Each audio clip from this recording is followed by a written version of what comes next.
ज्ञान गुरु एकेडमी में आपका स्वागत है। आज हम पढ़ेंगे एनसीईआरटी कक्षा 12 का मैथ आव्यूह चैप्टर है, जो आव्यूह मैट्रिक्स, ठीक। और इसका मैट्रिक्स जो है वो हमारा जो इसका चिन्ह होता है वो 3 प्रकार का होता है। जैसे आपकी किताब में दिया गया होगा, एक बड़ा वाला ब्रैकेट के रूप में दिया होगा, ठीक। और एक इसका आव्यूह का जो चिन्ह होता है ऐसे होता है, ठीक। और तीसरा जो होता है वो ऐसे होता है।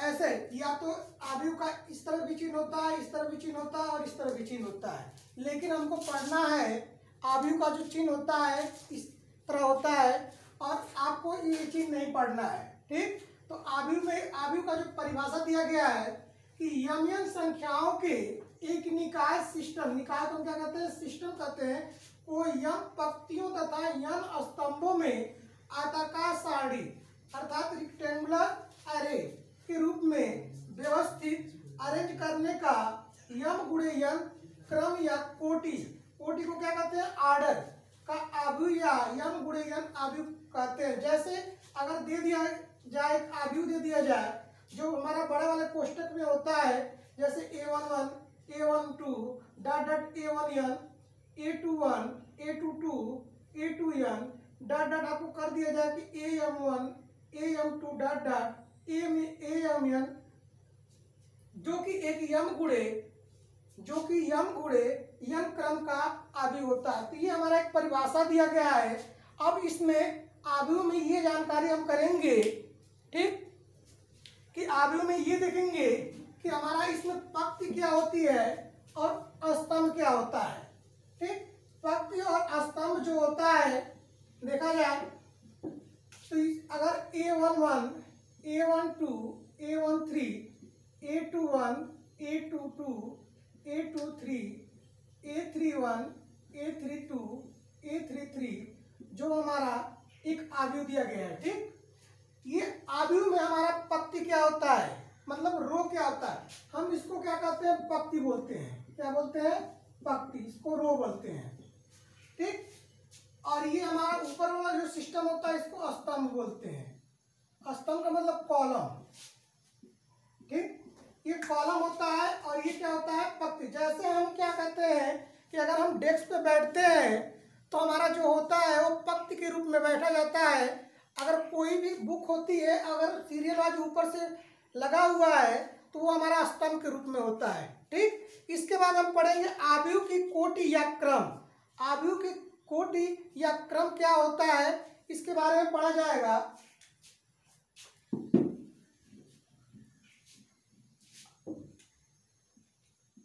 आव्यूह की कोटि या क्रम,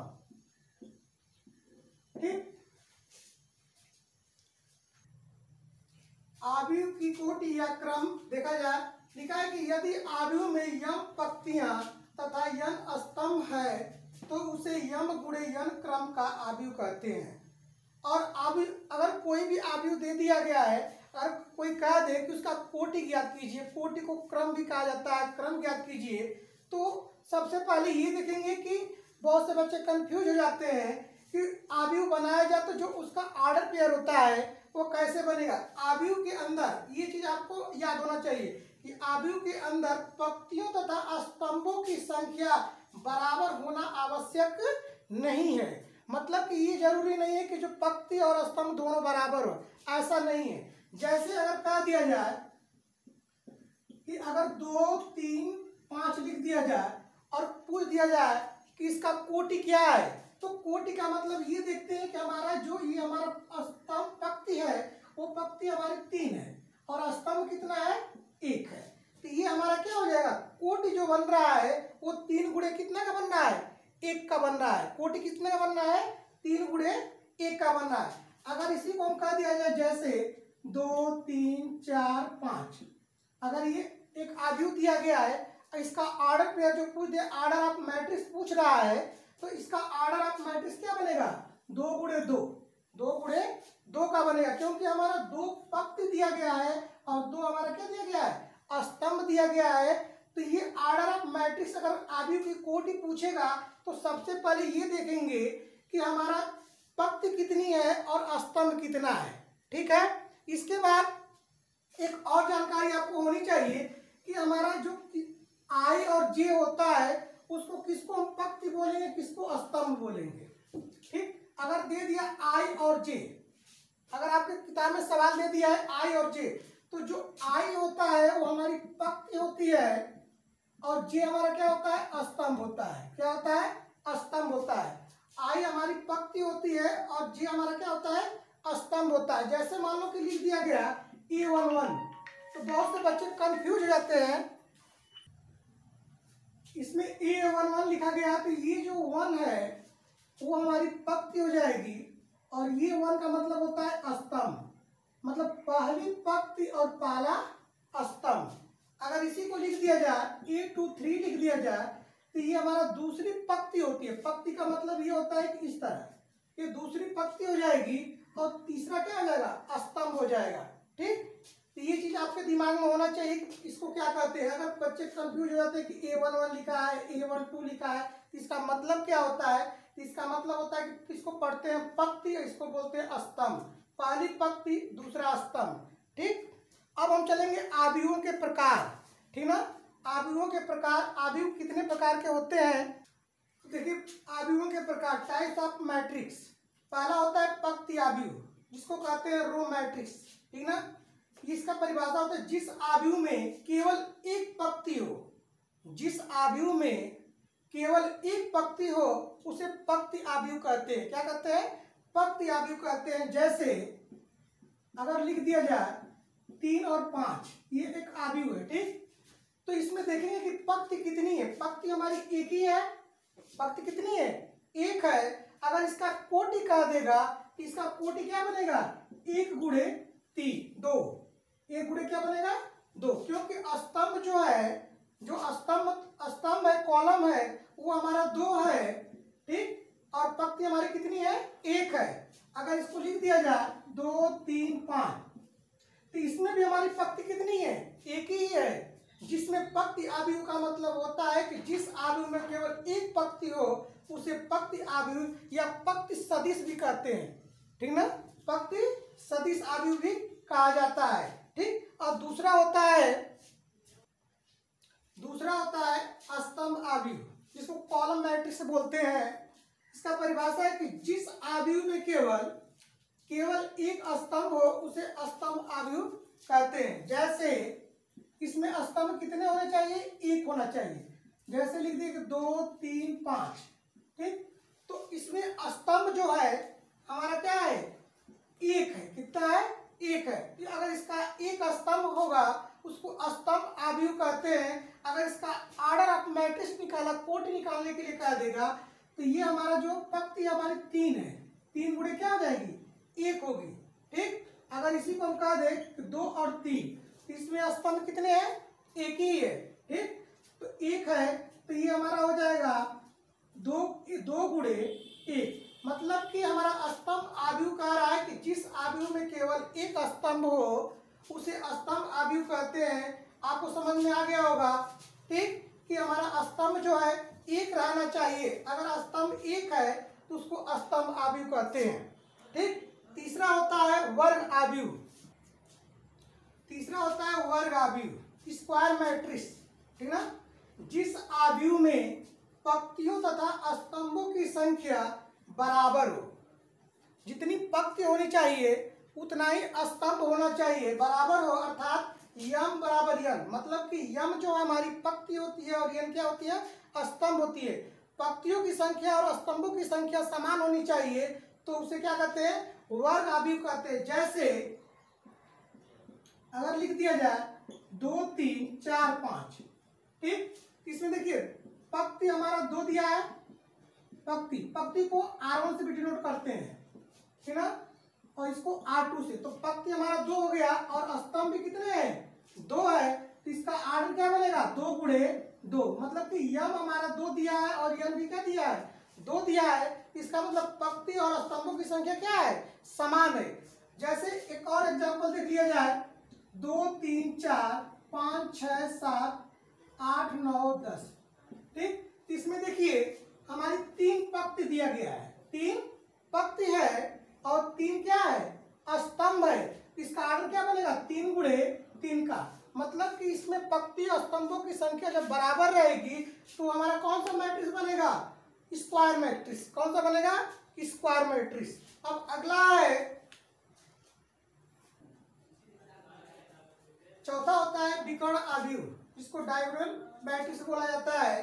दिया है कि यदि किसी वर्ग आव्यूह में मुख्य विकर्ण के तत्वों को छोड़कर सभी तत्व शून्य हो उसे हम विकर्ण आव्यूह कहते हैं। जैसे अगर कह दिया जाए कि 4 0 0 और 2 लिख दिया जाए, इसके मुख्य विकर्ण क्या है, 0 0 है। जैसे एक और एग्जांपल देख लिया जाए, 1 0 0 0 0 1 0 0 0 1। इसका मुख्य विकर्ण छोड़कर, ठीक है, मुख्य विकर्ण छोड़कर बाकी जो तत्व दिया गया है, एलिमेंट दिया गया है, वो बाकी क्या है, 0 है। तो उसी को क्या कहेंगे, विकर्ण आव्यूह कहा जाएगा। इससे पहले हम पढ़े थे विकर्ण आव्यूह। इसके बाद पांचवा है अदिश आव्यूह, स्केलर मैट्रिक्स। जिस वर्ग आव्यूह के मुख्य विकर्ण के सभी तत्व बराबर तथा शेष तत्व शून्य हो उसे हम अदिश आव्यूह कहते हैं, या स्केलर मैट्रिक्स कहते हैं। इसमें देखिए सभी तत्वों को छोड़कर ये हमारा एलिमेंट जो होता है वो बराबर होना चाहिए। अगर ये बराबर रहेगा और बाकी जो तत्व शून्य रहेगा तो उसी को क्या कहेंगे, अदिश आव्यूह। ठीक, इसमें हमारा ये बराबर होना चाहिए। लेकिन विकर्ण आव्यूह में हम आपको बताए थे कि जो मुख्य विकर्ण होते हैं वो क्या होना चाहिए, बाकी 0 होना चाहिए, और इसमें बराबर नहीं होता है। ठीक है, इसमें ये हमारा मुख्य विकर्ण जो होता है वो बराबर नहीं भी होगा। लेकिन इसमें अदिश आव्यूह में क्या होता है कि मुख्य विकर्ण हमेशा बराबर होना चाहिए। अगर मुख्य विकर्ण बराबर नहीं रहेगा तो वो हमारा अदिश आव्यूह नहीं होगा। इसका मुख्य जो हमारा विकर्ण होता है वो बराबर होना चाहिए। अब छठवां होता है तस्मक आव्यूह। तस्मक आव्यूह को हम बोलते हैं इकाई आव्यूह भी बोलते हैं, आइडेंटिटी मैट्रिक्स या यूनिट मैट्रिक्स। इसका है जिस वर्ग आव्यूह के, वर्ग आव्यूह होना चाहिए, वर्ग आव्यूह के अग्र विकर्ण मतलब आगे का जो विकर्ण है या मुख्य विकर्ण के सभी तत्व इकाई मतलब 1 हो तथा शेष सभी तत्व शून्य हो उसे तस्मक आव्यूह या आइडेंटिटी मैट्रिक्स या यूनिट मैट्रिक्स कहते हैं।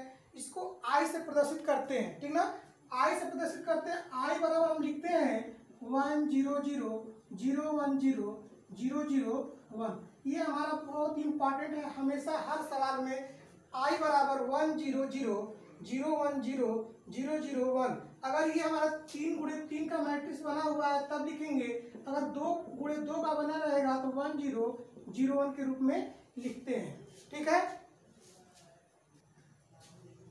सातवां है शून्य या रिक्त आव्यूह। रिक्त माने खाली होता है, 0 और नल। जिस आव्यूह का प्रत्येक तत्व क्या होना चाहिए, 0 होना चाहिए, उसे हम शून्य आव्यूह कहते हैं। ठीक ना, जिसको हम 0 से प्रदर्शित करते हैं। इसमें जितने भी आव्यूह में सारे तत्व अगर 0 है तो उसकी वैल्यू क्या आएगी, 0 आती है। उसी को क्या कहेंगे, शून्य या रिक्त आव्यूह कहते हैं। इसके बाद है आव्यूहों की समानता। क्या, आव्यूहों की समानता। आव्यूहों की समानता एक क्वालिटी ऑफ मैट्रिक्स। ऐसे होता है कि 2 आव्यूह अगर आपको दे दिया गया, ए बराबर दे दिया ए आई जे आव्यूह दे दिया है और बी बराबर दे दिया बी आई जे, तभी समान कहे जाएंगे यदि पहला कंडीशन दिया गया है कि दोनों आव्यूह एक ही क्रम के हो। दोनों आव्यूह एक ही क्रम के हो अर्थात दोनों आव्यूहों में पंक्तियों और स्तंभों की संख्या क्या हो, अलग अलग बराबर होना चाहिए। मतलब दोनों होना चाहिए लेकिन अलग अलग क्या होना चाहिए, बराबर होना चाहिए। जैसे हमारा अगर मैट्रिक्स कोई दे दिया है 2 3 4 5 दे दिया है और इधर दे दिया है x 3 4 और 2, ये भी 2 गुणे 2 का है और ये भी क्या हो जाएगा 2 गुणे 2 का। मैट्रिक्स हमारा बराबर होना चाहिए, उसका क्रम क्या होना चाहिए, बराबर होना चाहिए। और दूसरा कह रहा है कि ए का प्रत्येक अवयव बी के संगत अवयव के समान हो, अर्थात आई जो है और जे के सभी मानों के लिए ए आई जे बराबर बी आई जे। आई जे का मतलब होता है पंक्ति और स्तंभ, मतलब पंक्ति और स्तंभ क्या होना चाहिए, बराबर होना चाहिए। अगर तुलना किया जाएगा तो तुलना करने पर ये हमारा मैट्रिक्स जो बनेगा 2 गुणे 2 का, ये समान होना चाहिए। अगर समान नहीं रहेगा तो उसकी समानता हम नहीं निकाल पाएंगे। जैसे एग्जाम्पल के तौर पे क्वेश्चन देख लीजिए, लिख दिया जाएगा x + 1 5 4 y + y - 2। अगर ए मैट्रिक्स दिया है बराबर, अगर दूसरा दिया है 3 5 और 4 3 लिखा है, इसकी समानता अगर दोनों, ये 2 गुणे 2 का ये भी है, 2 गुणे 2 का ये भी है, लेकिन इसकी अगर समानता देखा जाए तो तुलना करेंगे तो x + 1 जो होता है इसके 3 के बराबर हो जाएगा। तो x + 1 बराबर क्या हो जाएगा 3। तो x की वैल्यू निकालेंगे तो 3 माइनस क्या हो जाएगा 1, तो x की वैल्यू क्या निकलेगा 2। ठीक, अगर y की वैल्यू निकालने के लिए कहा जाए तो y हमारा किसके एलिमेंट के साथ है, y - 2 = 3 के बराबर है। ठीक, तो y बराबर हो जाएगा 3 + 2, इसको पक्षांतर करेंगे तो y की वैल्यू क्या निकलेगा 5। यही कहा रहा था इसमें कि दोनों की समानता दिखाने के लिए दोनों हमारा क्या होना चाहिए, जो आव्यूह होना चाहिए वो इक्वल होना चाहिए। अगर बराबर रहेगा तब इसके साथ साथ अब हम चलेंगे एक्सरसाइज पे। ठीक है,